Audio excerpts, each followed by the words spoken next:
40-шы есеп. Осы теңдеуін шығарып, жауабында 5х-тің мәнін белгілеңіз дейді.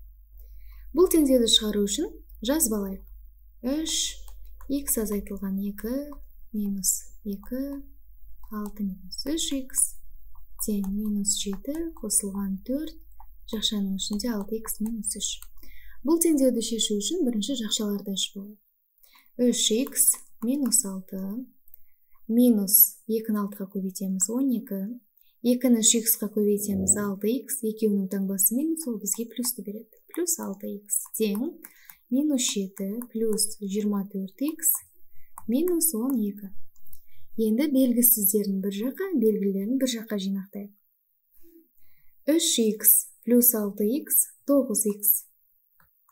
Және мына жақтан минус 24х болып келеді. Тең минус 7 минус 12 минус 19 және минус 6 минус 12 ол минус 18, теңдіктің оң жағына плюс 18 болып келеді.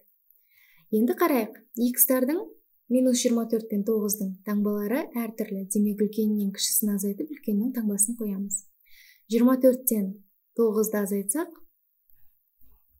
15 болады. Демек, таңбасы минус 15. Х тең минус 19 қосылған 18, бұл жерде де үлкеннен кішісін азайтып, үлкеннің таңбасын қоямыз. Х-ті табу үшін минус 1-ді минус 15-ке бөлеміз.